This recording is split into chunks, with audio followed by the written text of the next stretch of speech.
Dear colleagues and friends, good morning, good afternoon, and good evening, wherever you are.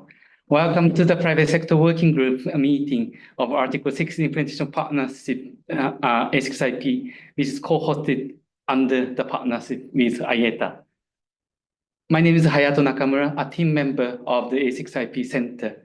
It is my great pleasure to be today's MC. After launching the A6IP Private Sector Working Group meeting online basis last May, we have tremendous development in the work for Article 6. We gained more country partners as well as the private sector partners. Besides, as you may know, as the outcome of COP29, Article 6 is fully operationalized now. In such circumstances, today's working group session was set to share ongoing plans and action to implement Article 6, particularly reflecting the outcomes of 29 for the private sector, and to highlight the potential challenges of the private sector in implementing Article 6 and the outlook for 2025. Let me explain today's program. After the opening remarks, we will request the A6IP Center to share the outcome of the COP29 Article 6 negotiation, highlighting the implication for the private sector. And then a country representative for today, the Ministry of the Environment of Japan, to their upcoming works and messages to the private sector for future further collaboration. After Q&A and comments from the floor, we will have a panel discussion by inviting major players and practitioners to discuss the direction and the potential challenges in implementing Article 6. I also have a housekeeping announcement. For the questions to the presenters and the panelists, we will use the Q&A window in Zoom platform. If you find similar questions and comments, you may click like, and the question that gathered more likes will be prioritized in the case of there's a time constraints. Besides, I would like to note that the session of today is recorded and uploaded to the webpage of A6IP later on. The presentation materials that are to be used today are already available online. I hope the link will be posted in the chat box later on. Without further ado, I would like to invite Mr. Andrea Bonzani, International Policy Director of IETA, for the opening remarks. The floor is yours. Thank you so much, Nakamura-san, and welcome everybody. I see over 100 participants, so it's always a pleasure to see that these webinars are well attended. And it's a pleasure for IETA to continue this collaboration with the Article 6 Implementation Partnership, supporting the private sector working group and mobilizing the role of the private sector in Article 6 implementation. Article 6 creates a market between countries to meet their nationally determined contributions and increase ambition. But the role of the private sector is crucial, and the interest we see from our members at IETA is a testimony of the role that the private sector can play. In collaboration with the Article 6 partnerships, we surveyed private sector participants at the end of last year. We received over 100 responses from several companies from many different sectors and country, and that survey allowed to gain some insights into the role of the private sector, their expectations, and the challenges they face. We will show a few slides summarizing those findings. I'm not sure if now or later in this webinar. But what really came out of that survey was that companies want to engage in Article 6 markets for several reasons. One is to increase their revenues, so driven by commercial reasons, but also risk mitigation, increased reputation, access to technology or technology transfers, and cost savings in meeting their climate targets are all drivers of private sector engagement. The main challenge identified was the uncertainty around the UN guidance, and we were very glad, of course, to see that challenge has largely been solved by the outcome of COP29. And we thank for that all negotiators, the presidency that did a great job in unlocking a very complex situation and delivering an outcome that was satisfactory to all parties involved. So Nakamura-san went through the agenda. In this meeting, we'll hear from A6IP and the Ministry of Environment of Japan, but also we will have some discussion between a series of private sector participants to really understand what comes next and what's still needed to ensure that the implementation of Article 6 is a success. With that, I'm closing my remarks and back to Nakamura-san. Thank you. Thank you very much. Having the remarks in mind, I would like to proceed to the first session of the meeting, sharing COP29 outcomes, particularly in terms of the government approach to the private sector. So I would like to request my colleague, Mr. Spanut Chotovitaya-Taragon, Program Manager of the A6IP Center, for his presentation. A reminder for the audience, by the way, if you have questions about the presentation, grateful if you kindly write in the Q&A box. Mr. Chotovitaya-Taragon, the floor is yours. Thank you very much, Nakamura-san. And so in this session, I will briefly provide our A6IP reflections on the results from the COP29 negotiations. So why I think noting that there are also a lot of important and interesting developments on the sideline of the negotiation process. But for this session, we will focus on the negotiation results. And hopefully that this will help set the scene also for the panel discussion in the upcoming session. So as many of you would have already heard, so with the conclusion of the COP29, so we hear a lot of people saying that now our Article 6 is in full operationalization mode. And that is also because that we have now in place all the necessary rules and guidelines from the CMA for the implementation of Article 6.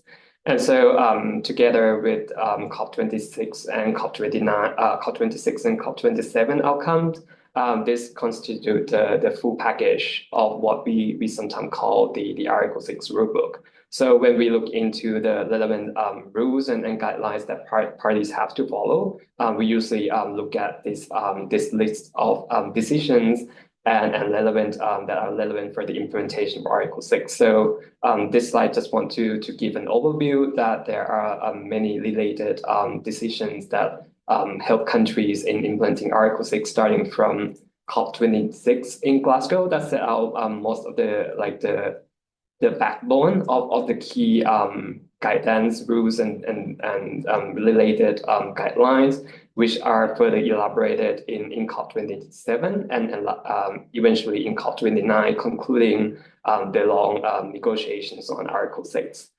And so what's important with regard to the recent COP, with regard to COP29 and specifically the CMA 6 under the Paris Agreement, is the outcome in several areas. And so in Article 6.2, the outcomes from COP29 provide important further guidance on various implementation aspects, which could be summarized into 4 important areas.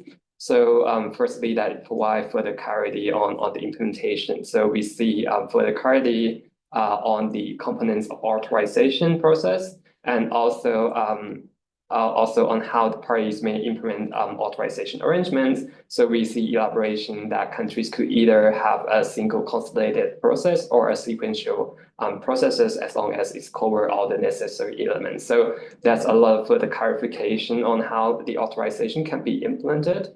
The decision also provide specification on the minimum content that of the authorization that parties must include when they provide the authorization. So this at the same time also promotes consistency and transparency.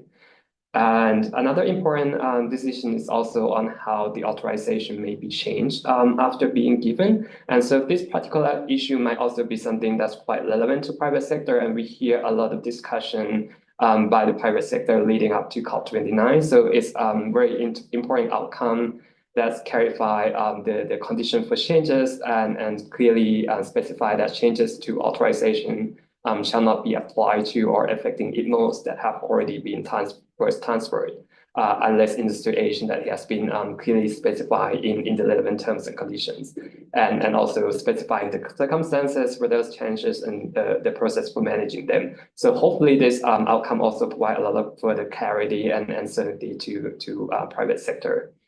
And also other elements that provide clarity in the implementation of Article 6.2, also including aspects relating to sequencing and timing of reporting, as well as the application of the first transfer, which is quite important from the perspective of accounting purposes.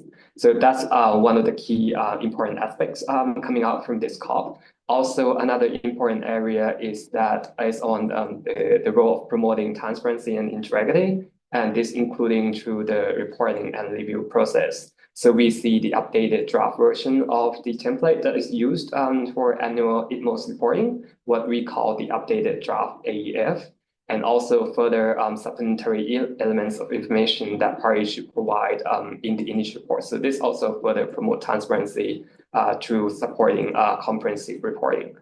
And also that the centralized accounting and reporting platform, the CARP, is also to serve as the public repository for the authorization statements and copies. So this also promote accessibility to this important information. So this is those helpful decisions that also support in terms of transparency and integrity in Article 6 implementation. And so the decision also elaborate on the process that relate to how the inconsistency will be addressed, which relevant to ensuring integrity. And so also in this connection, third important aspects on Article 6.2 is also how the COP29 decision facilitate implementation and standing capacity of countries to implement consistently with the guidance. And this includes by tasking the Secretariat to develop a voluntary standardized user-friendly authorization template that can be used by the parties on a voluntary basis. So this is something that we would be seeing in this year, that a template could also help countries that wish to use it for providing authorization. There's also a request for Secretariat to provide additional services supporting the registry and also the capacity building to implement the national registry. And lastly, also the recognition that the function of automatic helping automatically generated and preview information that's necessary to be reported as part of the BTR by using the CARP. So this also support countries in ensuring effective and consistent reporting. And so lastly, another key focus on COP29 discussion is also on promoting ambition. And so we see that this with this decision coming out, parties have also decided to have a dialogue in conjunction with each SBI session, focusing on exchanging information and experiences on how corporate approaches can support ambition. So this is also another key important outcome, stressing the role of that Article 6 can play in enhancing the ambitions toward the Paris goals. So moving on to the Article 6.4, so we see in last year, there are also two key important decisions coming out from COP29. And the first one is the one that has been adopted quite early at the beginning of the COP. And this is the decision of the CMA to take to note of the Article 6.4 supervisory bodies adoption of key standards. So there's standards on the requirements on development and assessment of methodologies, and also the standards on the requirements for activities involving removal. So those are very two key important standards for the operationalization for Article 654 mechanism. We also see a lot of work that has been done by the Article 654 supervisory body in 2024, including the successful adoption of the Sustainable Development 2, as well as the appeal and grievance process. So underscoring the importance of ensuring that Article 654 promotes sustainable development objectives of the host party, as well as ensuring respect for human rights.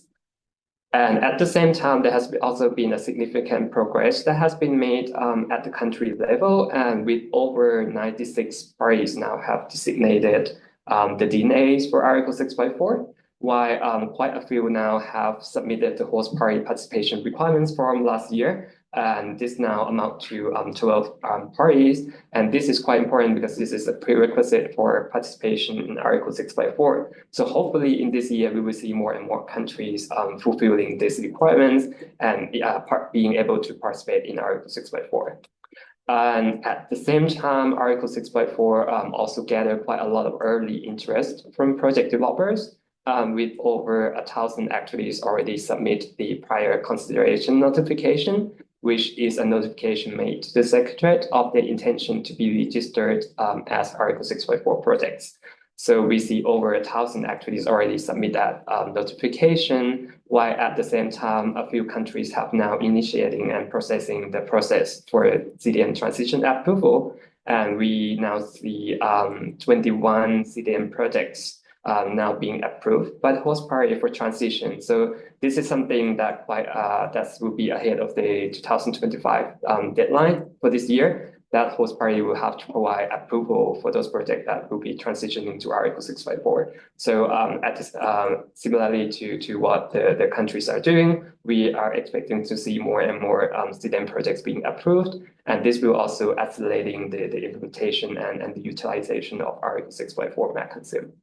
So this is just to provide an overview on the progress made in terms of the Article 654 mechanism, or what we call now the PACM, the Paris Agreement crediting mechanism. And so when it comes to the private sector, so we recognize and what Andre has already also mentioned during his opening remarks, that private sector will play quite an important role in this year. And this is also with the full operationalization of Article 6. So this year, 2025, will be the year of implementation, where Article 6 must be able to deliver tangible mitigation impacts to driving ambitious and high integrity mitigation activities on the ground. So this also build trust in the corporate implementation, and also the role that Article 6 can play in supporting ambition and moving towards the goal of the Paris Agreement. The private sector will also be playing a quite crucial role in supporting countries in initiating and facilitating development of actual mitigation activities. This is also important that is aligned with host party priorities and also the sustainable development objectives. And lastly, as many countries are now putting in place the authorization arrangements and the related process involved related to Article 6 implementation, the private sector must also be informed and be able to access all those information. So it's also important in terms of the accessibility to the relevant information, the importance of clarity and transparency, and also effective communications.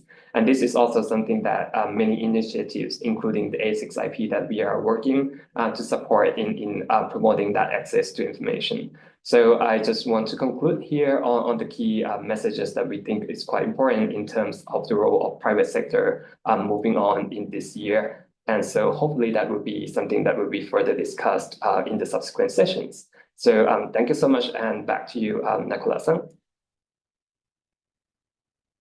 Thank you, Mr. Chotipita Taragon, for the presentation.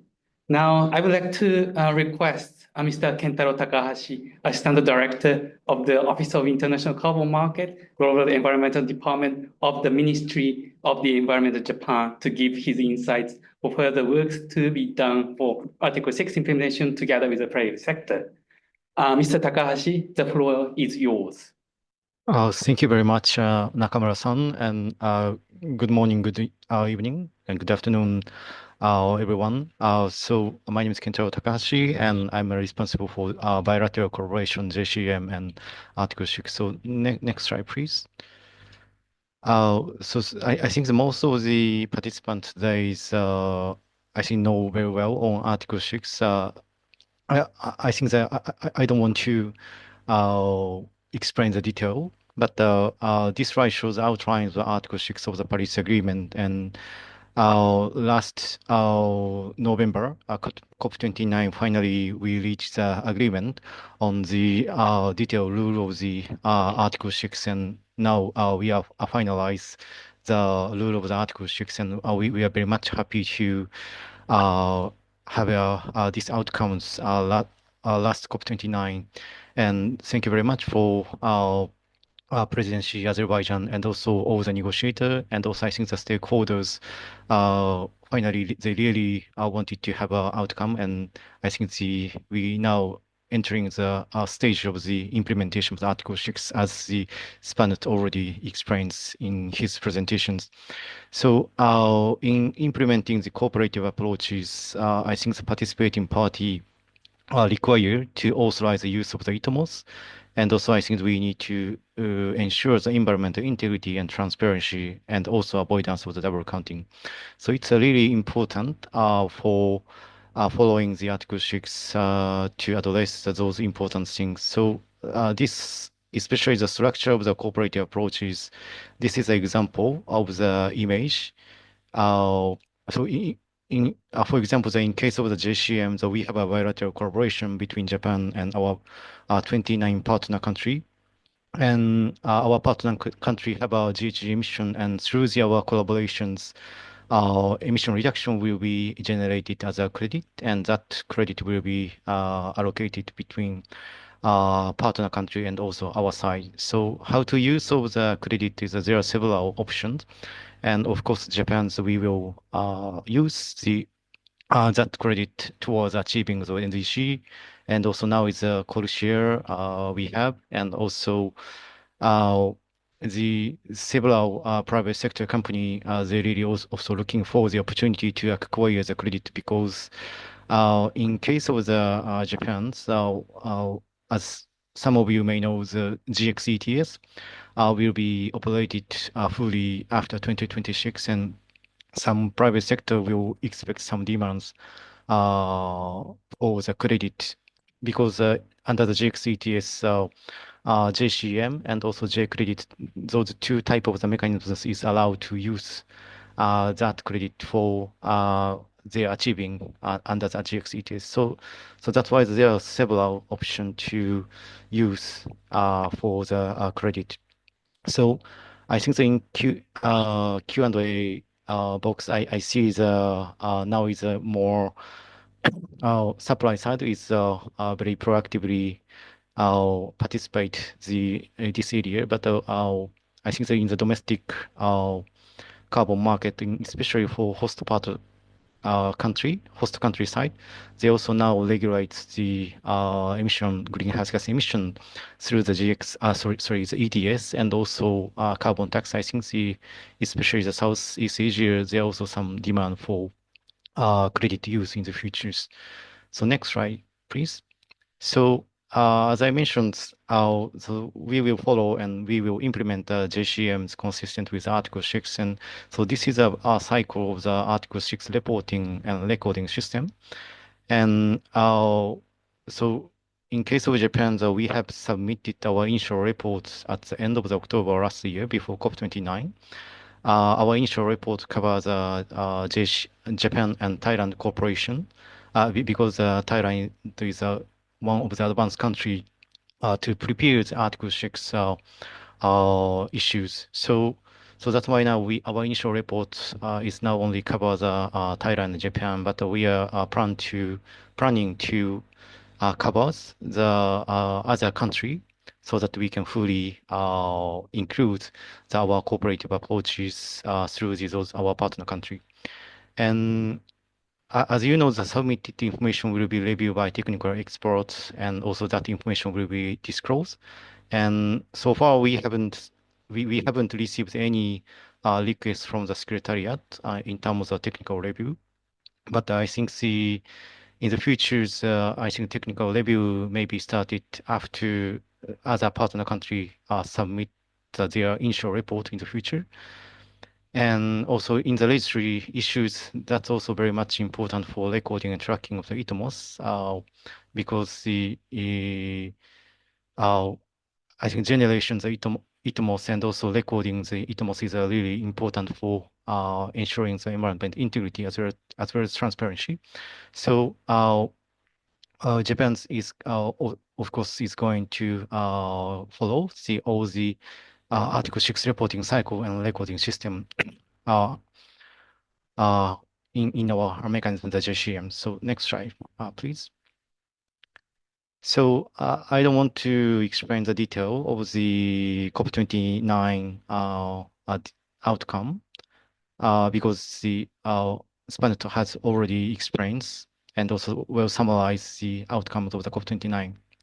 So in addressing the authorization, reporting, and registry issues, so Japan, we will operate the authorization and reporting cycle consistent with the decision under the Article 6.2.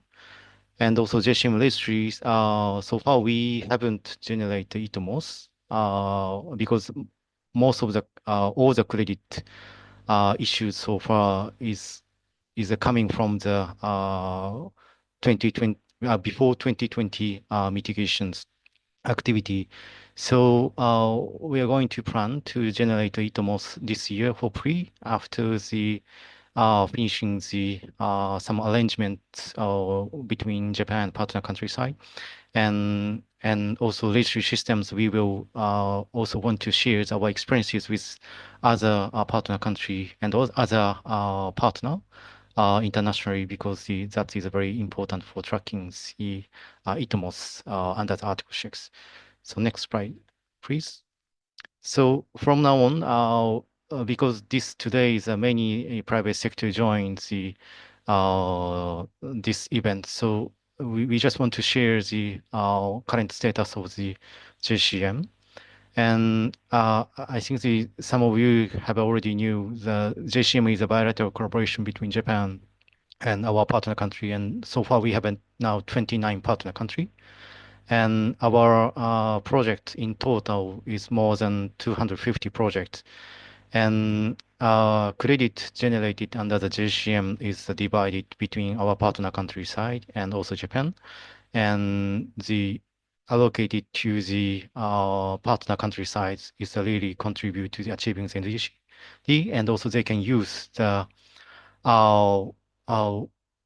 that credit under the domestic system, such as the emission trading system and also carbon tax. And in case of the Japan, we have our emission reduction target by 2030, and to achieve that target, we will use. And next slide, please. So how we will generate the credit is we will adapt the reference emissions approaches. So that is a very conservative baseline emissions compared to the JCM. And so emission reduction by the JCM project, especially as you can see, between BAU emission and reference emission, that part will not be issue as agreed, but those emission reductions will be reflected and also contribute to the emission reduction in our partner country. So that will be reflected in the inventory basis.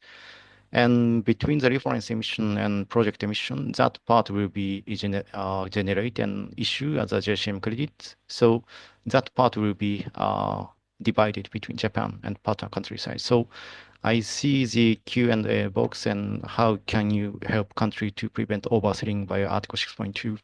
So we will adapt these approaches and we now explain the benefit of the JCM to give them more additional emission reduction so that they can reflect emission reduction in the inventory basis. So next slide, please.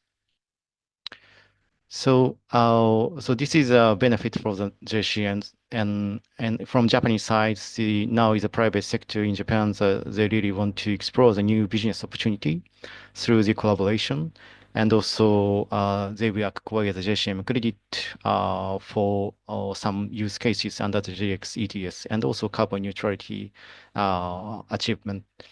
And partner countryside, they're also exploring the new business through the collaboration because the Japanese side is we will provide decarbonization technology and products through our collaboration.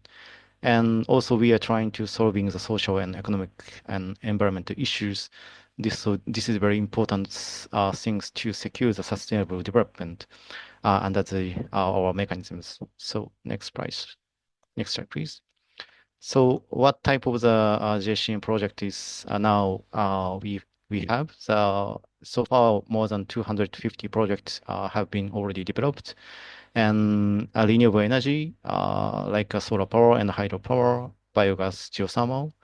And next slide shows also shows the energy efficiency sector. So although the emission reduction is very quite small in the consumer sector, but I think the energy efficiency is really important to reduce the greenhouse gas emissions in our partner countries. So industry sector also, now we have several projects.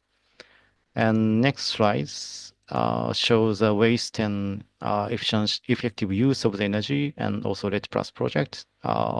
So in those areas, a very few number of the projects have been developed so far.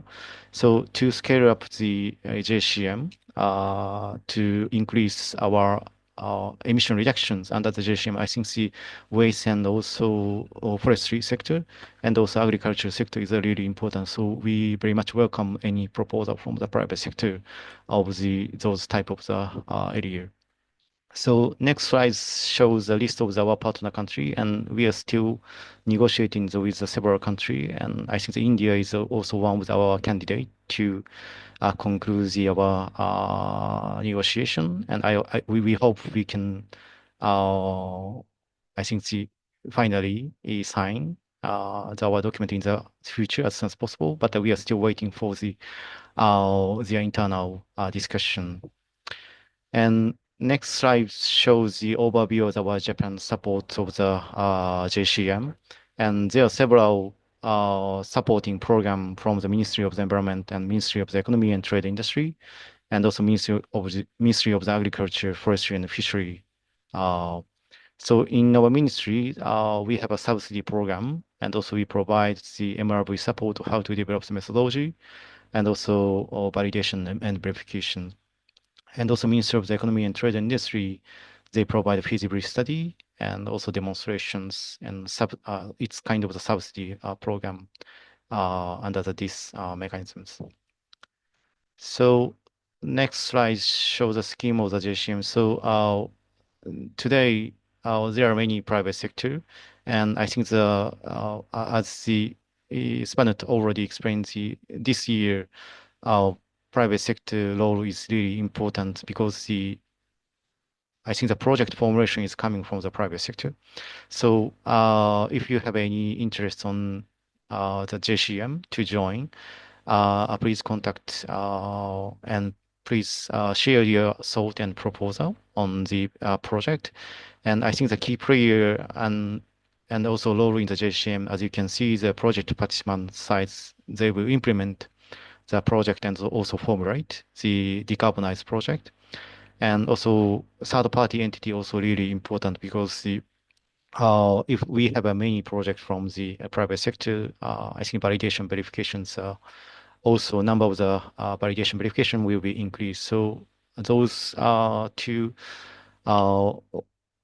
player is really important to speed up and also accelerate decarbonization in the future. So that is my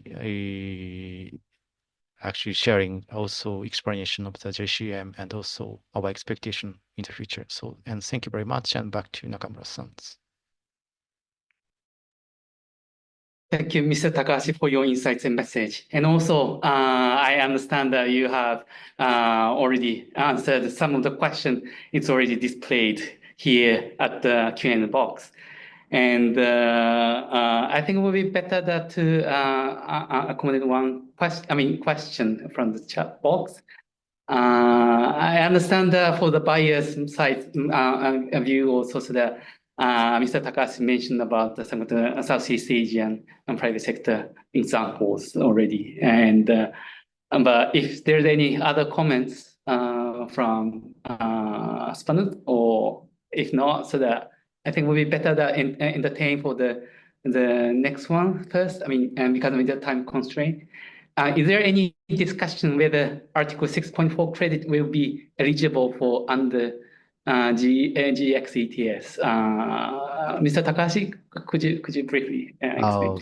Thank you very much. And we haven't discussed this point because the I think the many now party shows the and also already announced the establishment of the designated national authority DNA.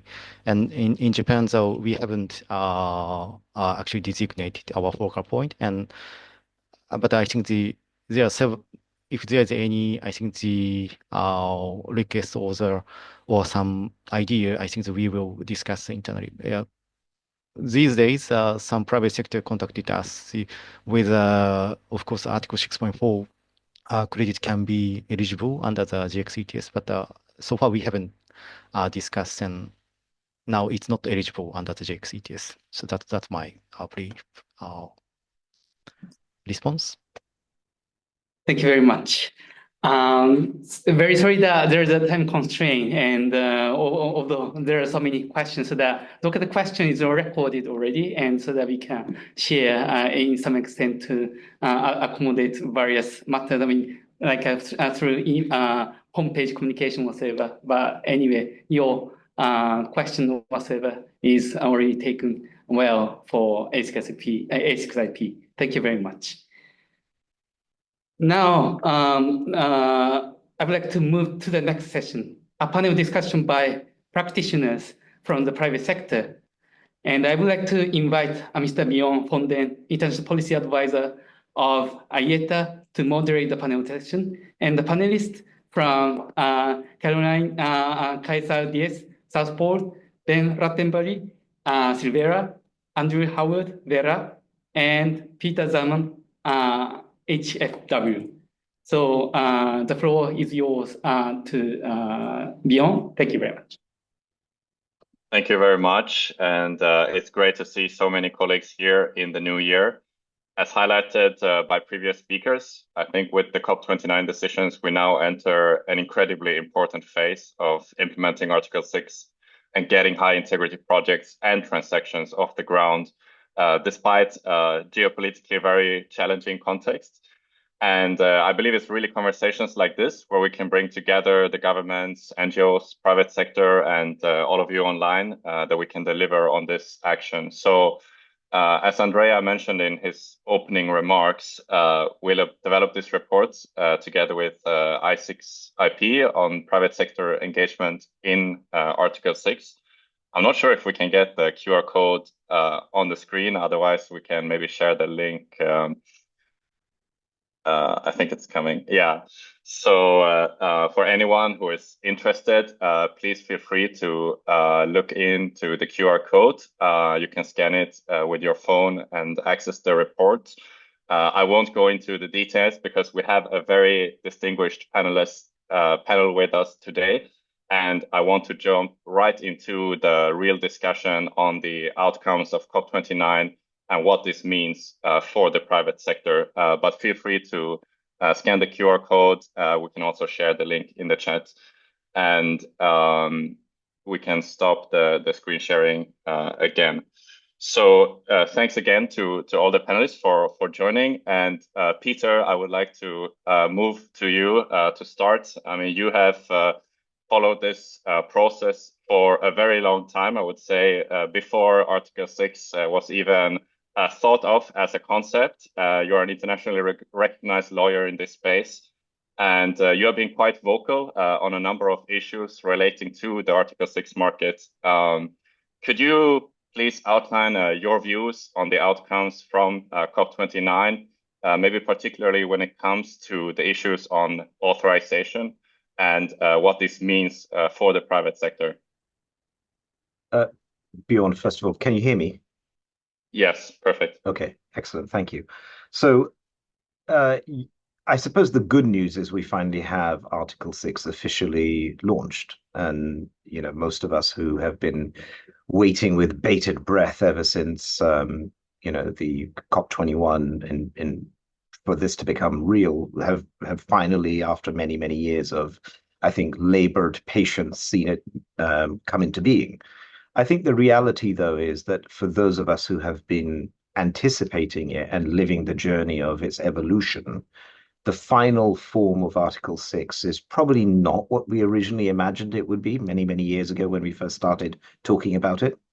So the Article 6 we have today is the Article 6 we're stuck with. I suppose that's the most important statement. So whether we like it, whether or not we dislike it, whether or not we love it, or whether or not we hate it, really doesn't matter. This is what we've got to live with. And the boundaries of what we know and what we don't know are also locked in because we've been told we're not going to get any further guidance for 4 more years. So we are dealing with what we have. Now, when you start therefore thinking about the context of what we do have, and I'm going to focus specifically on Article 6.2 authorizations rather than its 6.4 authorizations. One of the most interesting sentences in the Baku Article 6 guidance to me was the fact that they've confirmed that there are 3 components to authorizations. Well, the reason they had to say that is because prior to that confirmation, people thought there was only 1 component. And I had anticipated the other component, the second component. I must say I did not anticipate the third component. The third component, that the one that took me by surprise, is the fact that each letter of authorization must now include the authorization of the cooperative approach itself. Now, if you think about it, when you think of all of the LOAs that exist today, ask yourself which one of those LOAs has this authorization satisfied. And I suspect the answer is going to be none. So the first takeaway from that is we probably don't have an existing LOA out there that is good enough to do the job, at least if you measure the job by the Baku decision under Article 6. The next question that follows on from that quite logically is, what do you mean by authorizing the cooperative approach? So I take an example of Guyana. So Guyana has adopted arts jurisdictional RED methodology as a cooperative approach for its purposes. So what it's saying there is that Guyana have hereby authorized this particular methodology used by the art standard as being my cooperative approach for the purposes of how I wish to implement Article 6. And therefore, I, in my letter of authorization, are happy to commit and confirm that this is a Article 6.2 authorized cooperative approach on my behalf. So if the Guyana LOA does that, great, wonderful, good news, off we go. But how many other LOA examples out there do we have that actually achieve that? And I think that then realizes or creates the reflection that your existing LOA pool out there needs to be rethought. Now, how does one rethink it? Do you go back to the host country and say, sorry, please update it? Or do you simply say, this isn't cutting it? So those are choices that people in the market now have to contemplate and think about. The other thing that I suppose was clarified is the question about the revocability of LOAs. And one of the interesting, we're lawyers, so we always look for the wriggle room in the wording. And one of the interesting wriggle room points on the revocation is that it seems to be that the Article 6 rulebook says wriggle room exists until first transfer happens. Once first transfer happens, you have no wriggle room other than the wriggle room that you have preset, pre-specified, and predetermined at the time you issue your letter of authorization, which then draws your attention to what do you mean by first transfer? And of course, in the shopping list of things that could be first transfer, a host country now has to think about what is the earliest and what is the latest point in time that they wish to otherwise authorize first transfer, because now you have two components that are in conflict with each other. You have the project developer's stress that he wants first transfers to be as early as possible to try and restrict the country's ability to change their mind. So he wants the earliest possible date. And you have the country's interest of saying, well, in my shopping list of the 4 different times that I can decide as first transfer, one of them is after it's been used. Well, that's pretty late, not very good. The other one is when it is first internationally transferred, which is the requirement you have to follow if it's for NDC approval. But the other two, which is upon issuance or upon authorization, well, the earliest one is authorization. But if I say authorization, that means I'm approving and committing myself to a corresponding adjustment for tons that don't even yet exist. So as a host country, that doesn't sound like a very healthy thing to do, even if from a project developer's perspective, it would be wonderful, because it creates a great deal of market certainty. So where you land once you think about this rationally is that the most common sense situation, which I think is a fair position for both the host country as well as for the developer in the scenario, is that if the first transfer is chosen by the host country to be issuance, it creates a degree of certainty in that the country is only committing to a corresponding adjustment for tons that actually genuinely have been generated. So hence they exist, they're issued. And also from the project developer's perspective, there is this question around what risk it wears prior to that point. And then ultimately you look to the Article 6 country framework to work out whether or not there is a risk of revocation independent of the LOA or built into the country's framework itself, which then becomes a due diligence question about how the country has designed its framework. I'm conscious of time. Those were some preliminary thoughts, and I'll stop there. Thanks, Peter. I think you highlighted 2 very important issues from the COP29 decisions, building on what has previously been discussed. And I've seen some questions in the chat already. I think it's important, maybe we can share the decision texts actually as links in the chat, because some of it is slightly confusing, I would say. And it's worth noting that whilst negotiators worked very hard, this was an agreement that was reached late in the day at COP29. And some of the wording are not as some of us would be used to from a private sector point of view. Carolina, turning to you as one of the world's largest project developers, maybe building on some of Peter's discussion as well, can you share some views from your perspective on what this outcome means for the private sector and developers like yourself in particular? Thanks, Björn. And yes, I think Peter jumped straight to the challenges, as he has a knack to do. I do want to take a step back and dwell on the milestone that it was and how much worse it could have been.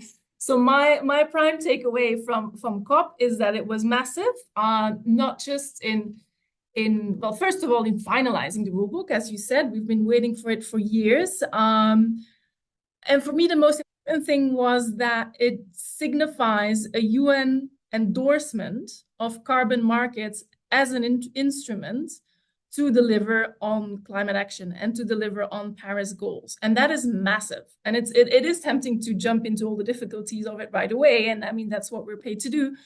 But if you look at the past 24 months and the turbulence that the market has gone through, just the impact of having that UN sign off and having almost 200 countries say, okay, we can get behind this and we recognize that this is an important financial instrument, that's been used and that huge. And that's really something that we pick up in our conversations with governments on the sell side and on the buy side, that they have that reassurance that this can be legitimate and we can move forward with this market instrument without getting criticized for it if we do it the right way. And I think for me, that was the biggest thing at COP, and why we came out of it pretty excited in spite of some of the difficulties that remain.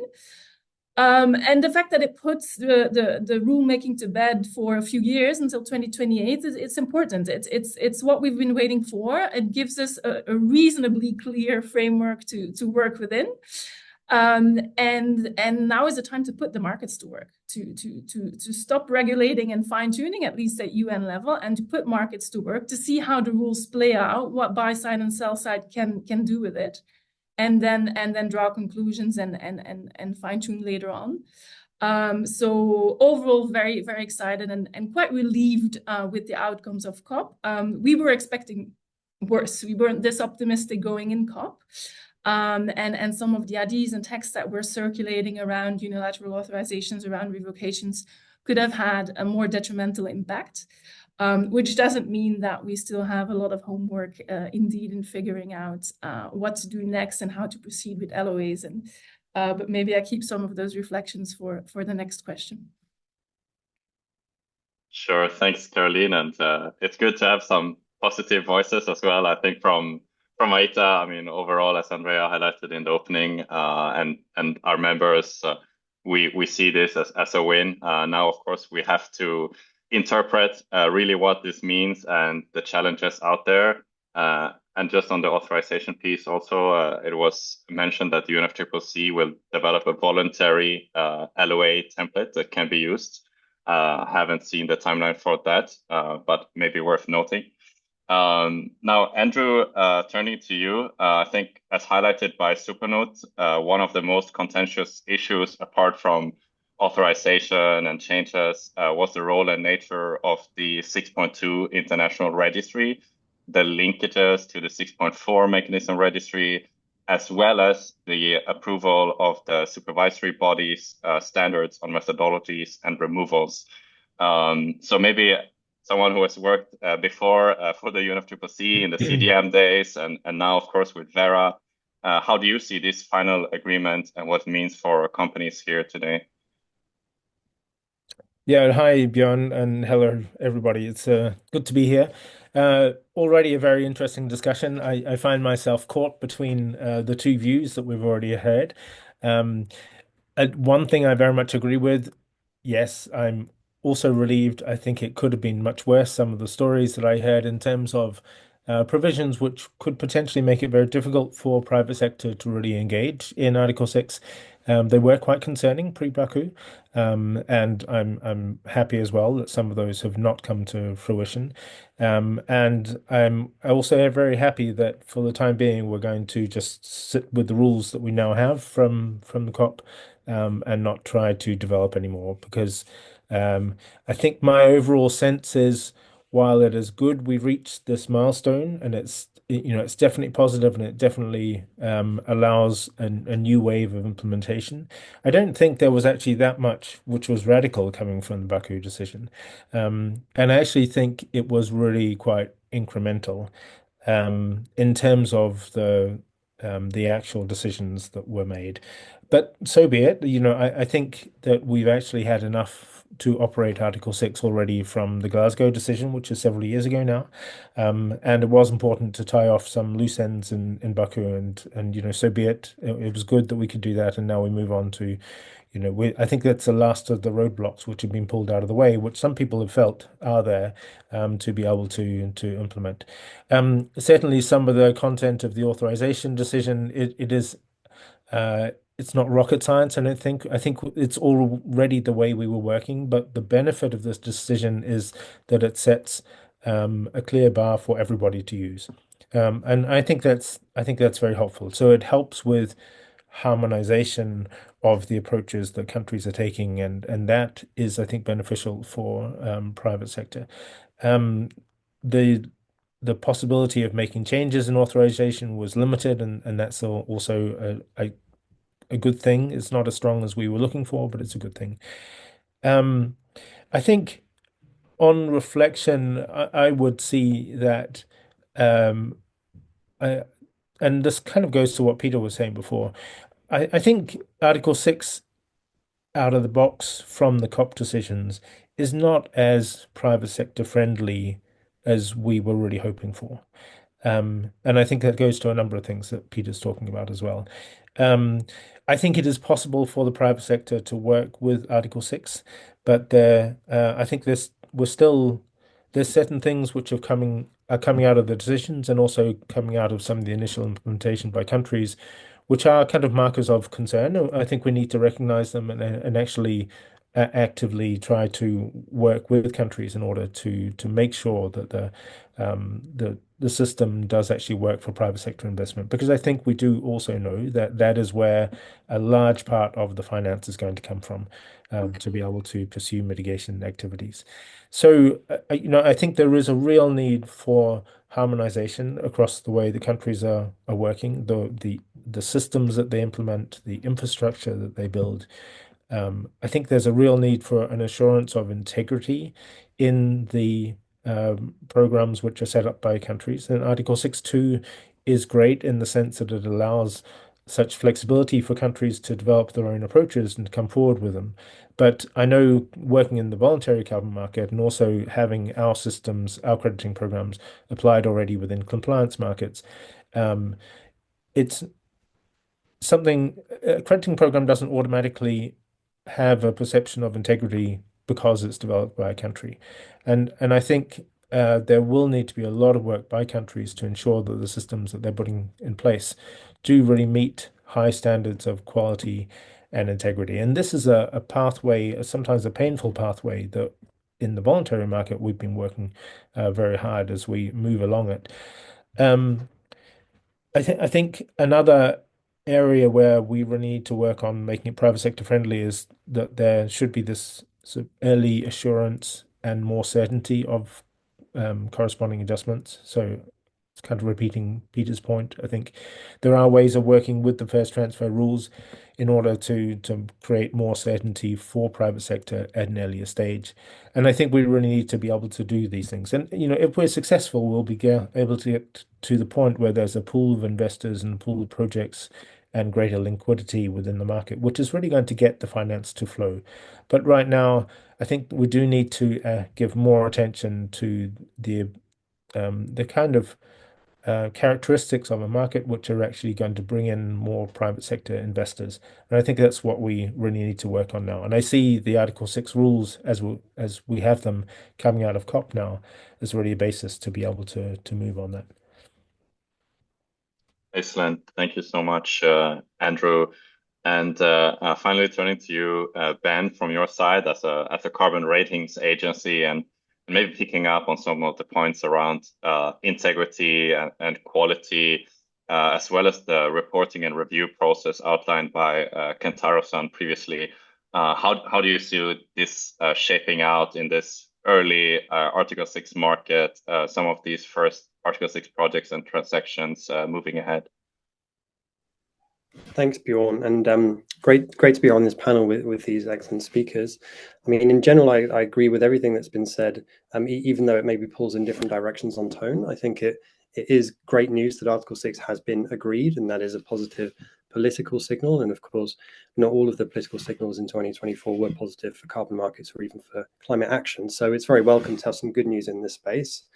And it's also only the second time in history that rules for a UN-backed crediting mechanism have been agreed. Of course, the first time being the first Marrakesh COP. So it's quite a big moment. I also want to call out the boldness of what actually happened in the negotiations. There were some quite brave moves taken by the presidency and by a number of the parties to get this outcome agreed, including on things like registries, which were actually very difficult to find compromises on. And I think that Japan was actually central in putting forward a proposal on the registry solution, the compromise, which became the landing ground. So there was a lot of skill and hard work that went into this. And whilst I agree with Andrew that in many ways, particularly on 6.2, there weren't any huge breakthroughs, that a lot of the rules were already agreed before.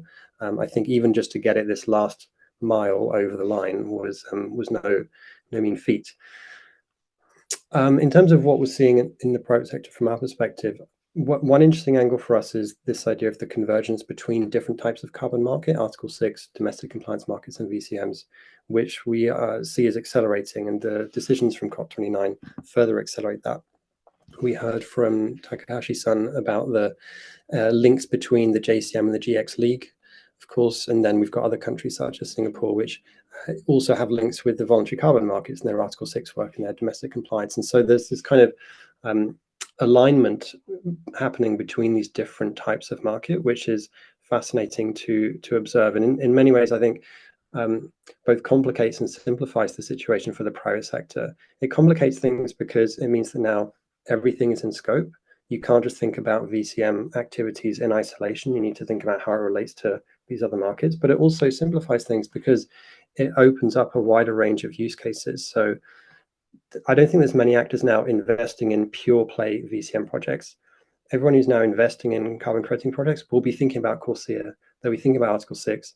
They'll be thinking about eligibility for Japan system or Singapore system, or this new requirement under Swiss law around net zero transition plans for corporates. And so everything is kind of moving together, which creates a fascinating new dynamic. In terms of the integrity questions that you asked about, Bjorn, I think that how integrity gets defined under Article 6 will start to percolate through all carbon markets. There'll be a kind of a normalization of some of these concepts. There's a lot that the Article 6 rules will draw on from the VCMs, which was not true under the CDM days. But I think that is true now because the VCM has evolved so much in the last 10 years, and particularly in the last 5 years, that there is a much more mature infrastructure there to build on and learn from. So I think the learnings will go in two directions, but there'll be a lot more interactions now between these different types of market, including on questions of credit quality and integrity.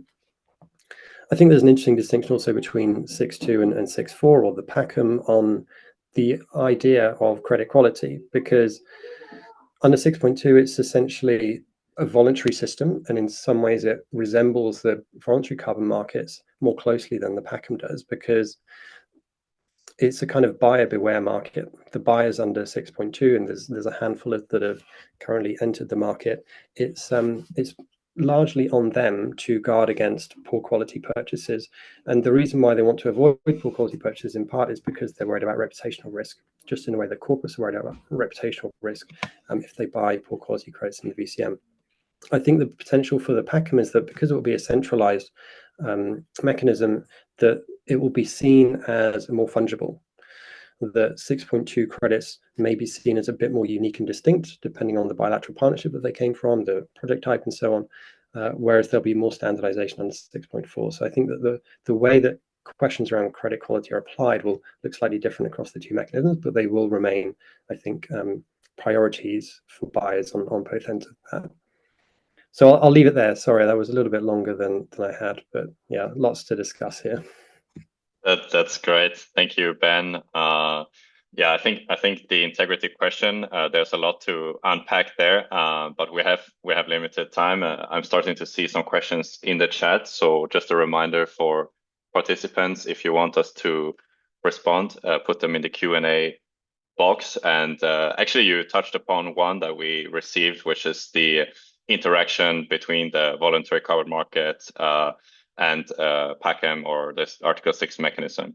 So I think one of the other aspects that many of you touched upon is looking at the realities on the ground in host countries and how this decision actually helps to build certainty in Article 6 frameworks and establishing the conditions for providing authorizations to Article 6 projects. Maybe turning to you, Caroline, first, as I know you are active in many countries all over the world. How do you see these trends shaping out over the year, and maybe what are still key challenges for you in working with governments in getting approval and authorizations? Thanks, Bjorn. Yes, I mean, the first question host countries ask us is, where's the demand, right? Where's the demand for these credits? So I think the first task at hand now is for the buy side actually to write really robust NDCs, ambitious MBCs, that clarify how they're going to make use of market mechanisms, among other mechanisms, to achieve that ambition. There's no better driver for demand than an ambitious NDC. And with the US now out, all eyes are on the remaining countries of the G7, including Japan, of course, to take a lead and to set a high bar and to keep the momentum from COP going. The difficulty with demand on under Article 6 is that it's quite clunky, if I can call it like that. Projected demand is terribly high and much higher than projected supply, as I'm sure we all know. But that demand only wraps up towards 2028 or 2030, depending on which buyer group you're looking at. It's also stuck in very cumbersome, if I may say so, RFP processes for when it comes to sovereign demand and even airline demand. That makes it really difficult and time-consuming and costly to participate and to work with. What we're also seeing in these RFPs that are starting to come out is that if you consider all the risks that Peter highlighted for, the risks that these processes entail for carbon asset developers, that there's a significant overestimation on the demand side of how much of that risk you can throw back to the project developer. So I think it's really a learning process where buy side, sell side, and investors need to understand how is the risk sharing going to work and what risk am I best suited to carry and what is going to sit with others. So it's really a learning process, and the buyers are not in a hurry. It's wait and see, and they're all waiting to understand their options, to see what the penalties might look like, to see what the competition is doing. Then I think one of the most promising developments under demand is Ben was hinting at that in your survey also, is domestic carbon pricing schemes and allowing ITMOs as offsets in these schemes. And we know about Singapore, we know about the GX leak and the Korea ETS. There's talk about the South African carbon tax. And now very prominent voices have started arguing in favor of Article 6 offsets under CBAM or under ETS. And I think that's one of the most interesting developments to watch. It would not only boost demand, it would also allow for a much more continuous day-to-day demand, which is what the market needs. So that's really what we're looking at and what our clients are looking at. On the supply side, of course, you need ambitious NDCs too, and you need those NDCs to really clarify where Article 6 kicks in. What am I going to do through my own means, and where do I need Article 6 finance? And I think there's a lot of people in the room who support the writing of NDCs. I think that's really something to pay attention to, like really clear NDCs, clear distinction, well-qualified distinctions between conditional and unconditional, and where Article 6 should be used. That's the best thing you can do right now. From our end, we're moving full steam ahead with pipeline development. We're doing that in 20 plus countries. We're still dealing with a lot of uncertainties, of course, in how national regulations are evolving. A lot of the dust will settle, but the big challenges, and I think Ben and Andrew were hinting at that too, it's the fragmentation. It's the lack of fungibility of these credits that we're developing. A credit that I develop for Sweden is not necessarily one that I can sell to Singapore. I won't be able to sell it to Japan. And I definitely won't be able to sell it to Corsia because they've now gone ahead and created an extremely complex set of requirements. So that means we're dealing with a lot of demand risk. If one sale falls through, we might not necessarily have a backup plan or another market we can target. And higher risk means higher cost of capital, and it means you're essentially doing less. And I think that's the big challenge. So what the market needs, as others were saying, it's standardization, it's alignments, it's harmonization as much as possible. On which are the standards, the METs that we're going to work with? How should LOAs look like? What do we find acceptable? I think, like Ben, that 6.4 is a part of the answer here. As a centralized mechanism, it allows for more harmonization and alignment. But the 6.4 standards are particularly demanding. And to me, the extent to which the conservative nature of these standards affect viability of project types and widespread country participation, that remains to be seen. It's really an interesting theoretical concept that now has to be tested against the realities of project development on the ground. So I do anticipate a degree of alignment among various standard bodies. I'm also keen to see a healthy competition and just see which standards and methodologies will be best fit for purpose in getting these countries the money that they need. Right. Thank you so much, Caroline. And maybe Peter, turning to you.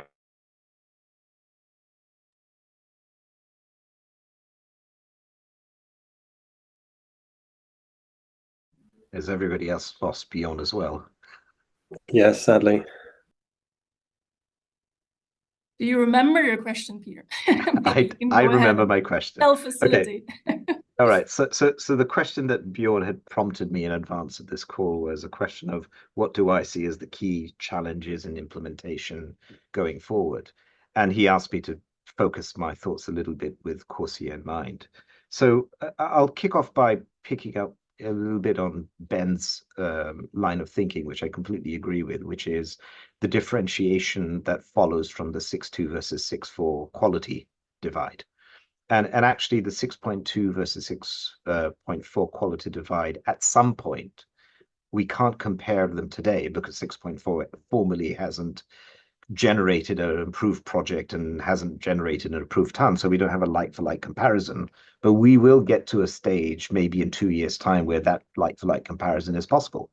And once there is a like-for-like comparison, we will see how the market reacts to questions around superiority of methodology or increased expectations of what the credit it delivers by way of SDG benefits, etc., as being drivers for why and what they will pay for, which then switches your focus to the approval process for countries, like where a country has to commit to a project for a period of time, locking in the direction to which that project is going to go. So it goes back to that comment I made about approving your cooperative approach.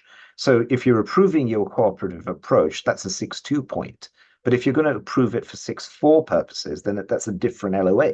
Now, once you're making that choice as a country, you're committing that project or that opportunity to the 6.4 PACM mechanism for a period of time.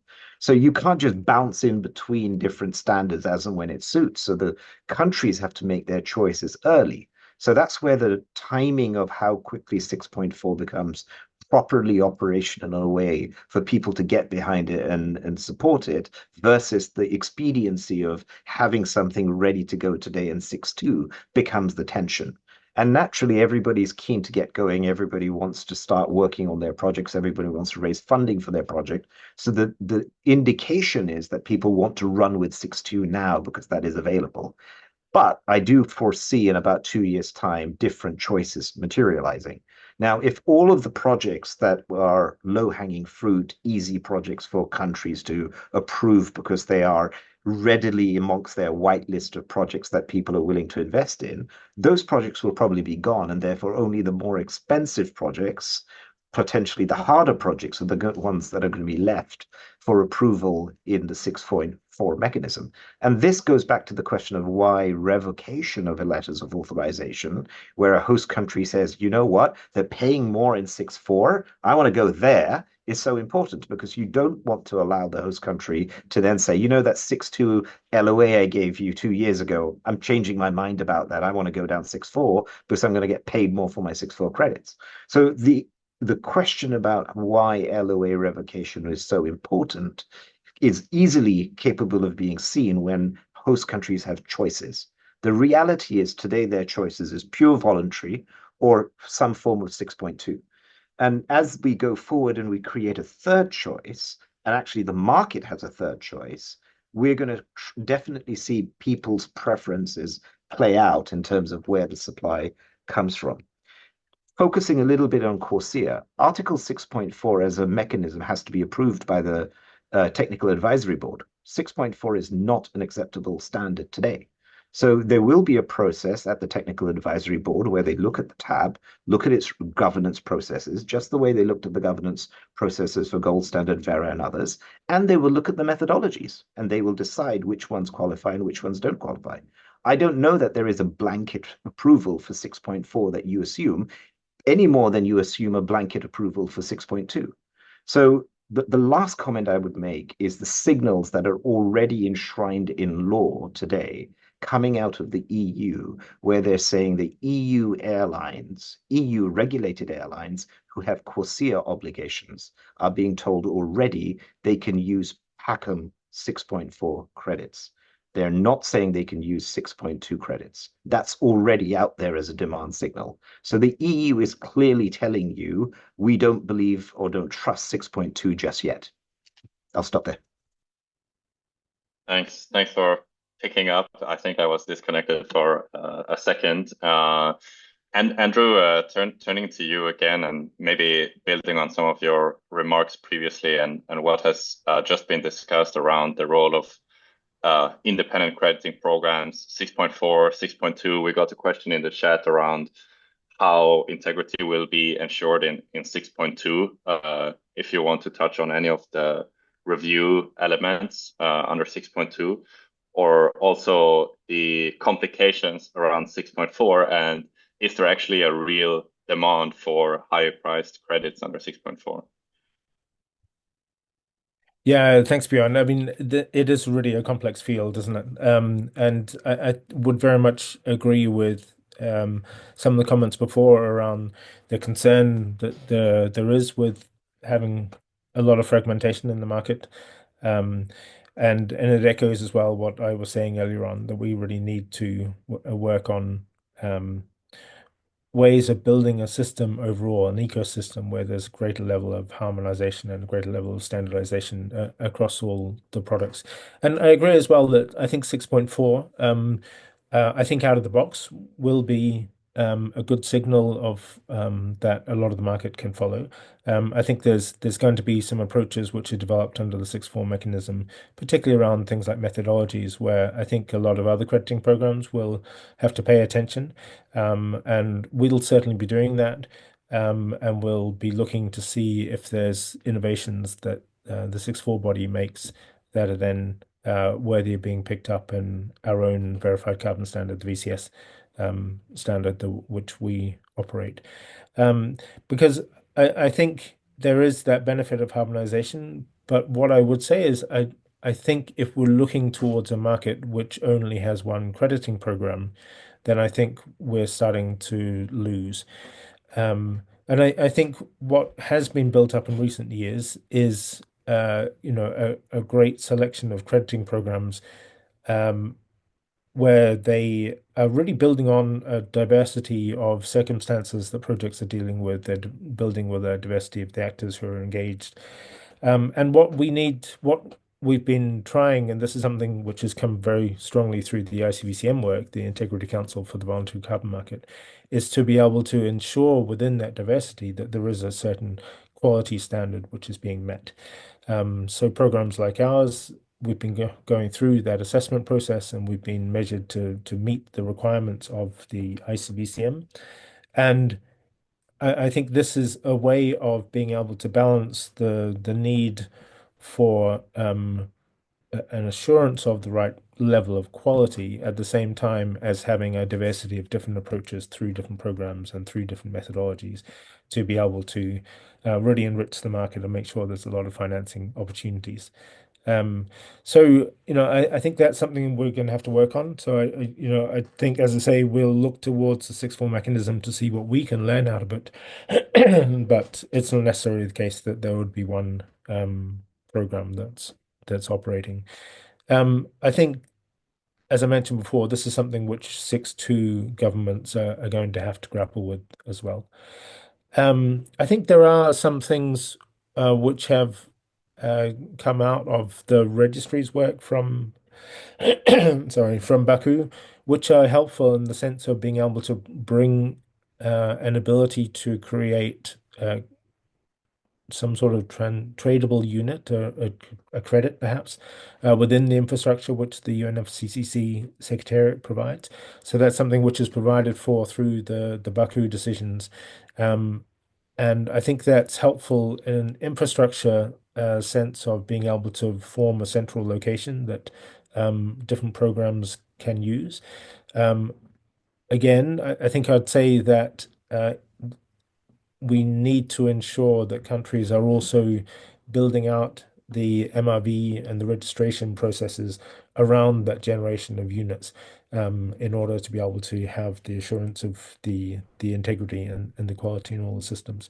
I would just say one last thing, and that's on the Article 6.2 crediting protocol, which is a joint initiative between we at Vera and also the government of Singapore and the gold standard.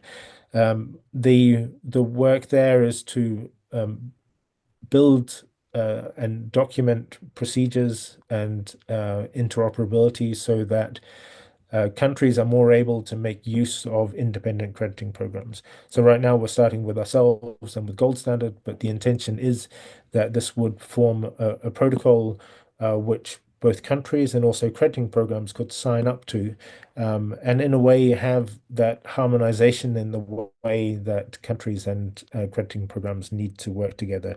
A lot of it comes down to very practical distinctions and documentation of who is responsible for what is the timing of the different actions, what sort of information should be shared. This is sort of the real nitty-gritty of being able to ensure interoperability between countries and crediting programs. But this is all based on the fact that a lot of countries are now beginning to say, well, hang on a minute, we do actually have strong and operational crediting programs which are already in existence, and we don't need to reinvent that wheel. And actually, if we can tap into that body of independent crediting programs, then we're going to also work through some of the harmonization and the standardization issues that we need. And financiers are already familiar with these programs and they know how they work, and they have already assessed what levels of risk there are with different aspects.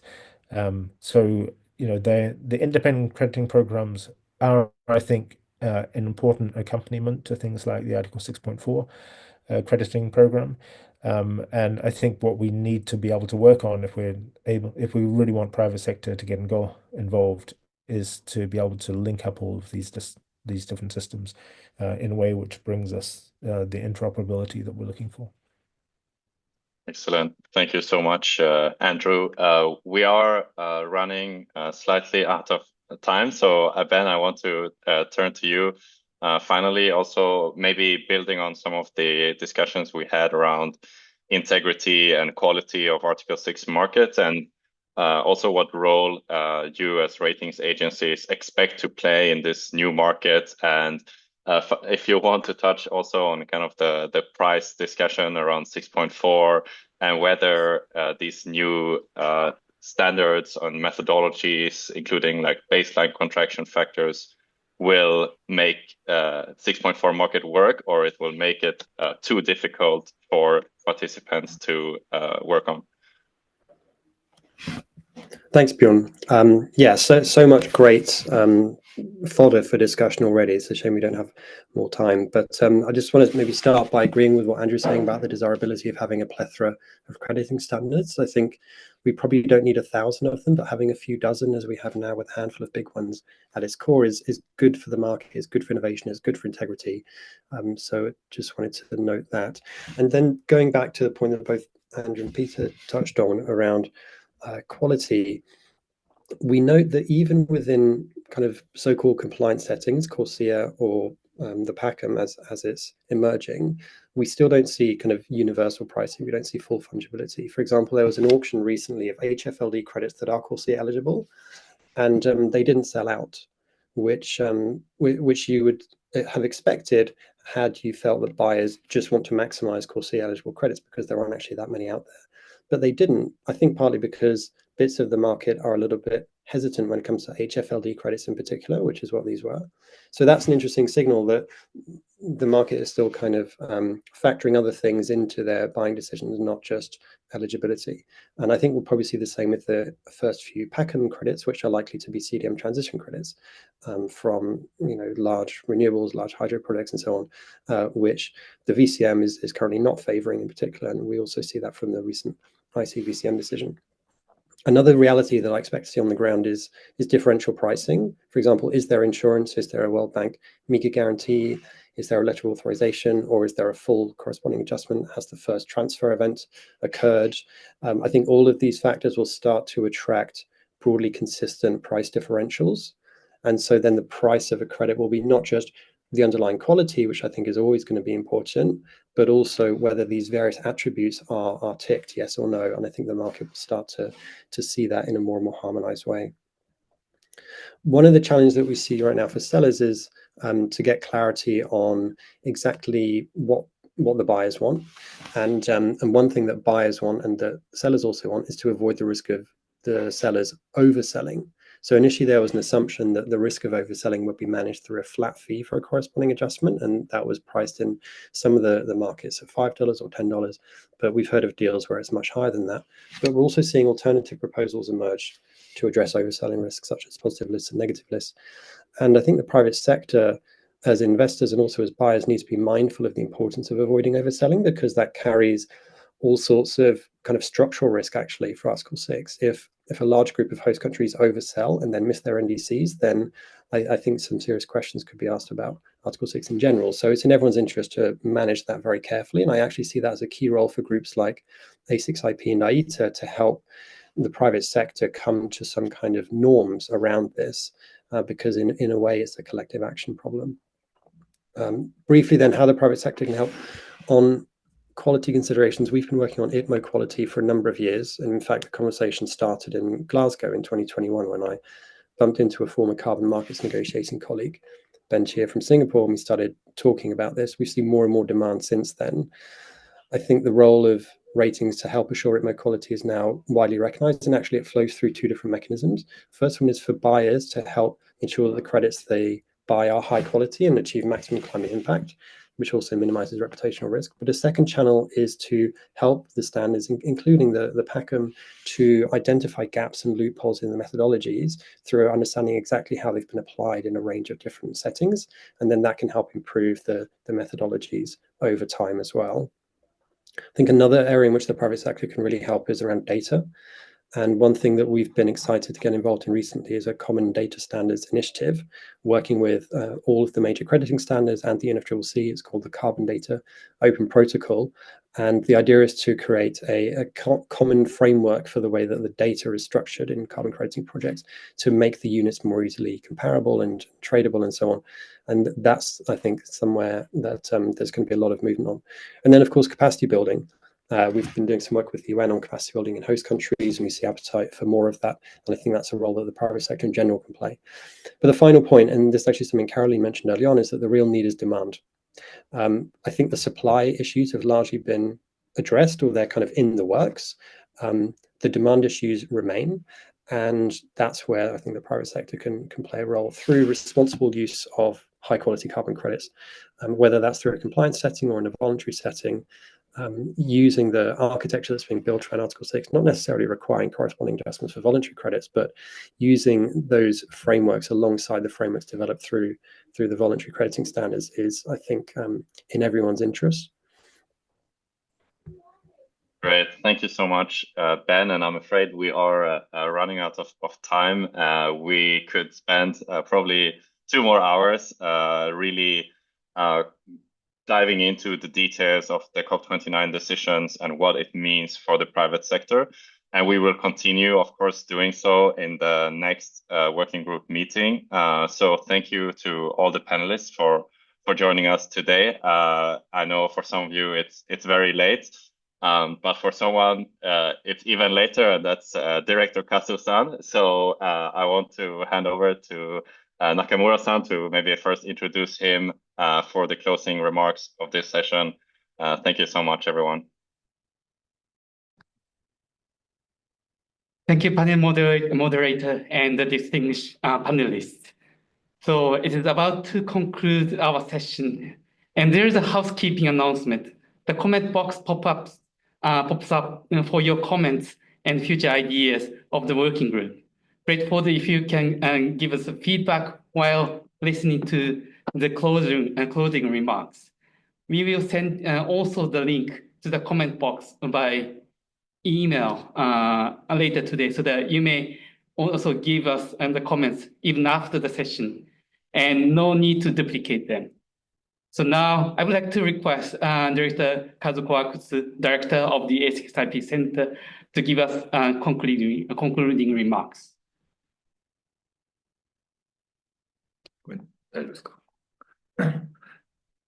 Okay. Well, thank you so much, and good to see you all, everybody. I'm just sitting next to Nakamura-san and hearing all the very interesting comments. And again, good to see everybody, and very happy to see you all. But just as a concluding remark and also reflection of some of my thinking. And first of all, just hearing from many panelists, distinct panelists, and I see the kind of mixed feeling from private sector. On the one hand, I think it's good we have concluded articles rules from COP29, finalized for operationalizations, and 6.4 methodology standards, and so much more kind of finalizing, which is good for private sector to really give a positive signal. On the other hand, I think it's still many private sectors are wondering how exactly the private sector can engage in the carbon market, using the carbon market to finance, and also aligning Article 6 rules. So I think that's where we are, at least my kind of assessment in terms of what we are hearing. Of course, we have many things to be clarified already, but things still needs to be much more clarity. But definitely we have a lot of potential there. So the next question is, okay, so how we can move forward from here? I think, at least from my point of view, there is a certain role that government will play in terms of creating enable environment for Article 6. Of course, Article 6 requires authorization and reporting by the parties, as well as development of a registry for tracking. I think all these kind of a fundamental, the participation requirement is for the government to set up. So I think that's really important when we set Article 6 being finalized. Now it's government to really create that kind of a enabling environment for the country to really participate in cooperative approaches and also using carbon market in fully aligned Article 6. But at the same time, I think private sector will play a very important role in really financing actual projects, really involving implementing some actual projects, involving several stakeholders. So without such substance, I think Article 6 is just an empty box. So in that sense, I think each government has a role to play, which is still in the progress. Some countries have developed, but some countries not. From our point of view, still many countries are kind of in the process of developing such regulatory scheme for Article 6. And also private sector, again, very much interested, very much kind of looking, but also wanted to see more clarity on this area. But at the same time, I think private sector will very much important to play a role to engage in this context. So there's a different role. We really need to recognize that that needs to be taken place. And this year is really the kind of presenting the real examples, real projects that really happening. Of course, we have seen this, several initial reports presented, actual projects already authorized. But I think we really need to come to more actual cases, applying authorization, applying the registry tracking and reporting. So I think this year in 2025, of course, with the enhancement of NDC, we really wanted to see more examples coming. So what it needs to do? I think for the private sector to involve, I think we need to make this Article 6 or carbon market to be more simple. I think many private sector interested, but if we're talking about all the details, I think this is something, of course, as a government experts, as a private sector's consultant experts, we know to it. But if we wanted to really engage more private sector in a broad context, I think we really need to make this kind of process to be simple and more clarity so that everyone can participate and more comfortable in engaging this. So for this, I think we really need to looking at the how we can kind of make this process simple. To do so, I think we really need to start from the engagement of the project development and then application to the certain mechanism or bilateral independent standard 6.4. And then from there, we can apply Article 6 reporting, tracking. So I think that's very important. We really need to think starting from substance, and then apply Article 6 rules. And then starting from something is already private sectors driven. And then government need to also support that process. So I think that's, we really need to kind of shift our mode, talking about not just the Article 6 rule, but starting about all the idea, implementation of the project itself. So for this A6IP, very much looking forward to support the private sector involving Article 6 carbon market. So for this, we are also developing the status report, what each country is doing, who is doing, as well as the examples and cases, something we can also kind of bring in the next working group. And also, actually, I also found maybe missing element today is the host country private sector.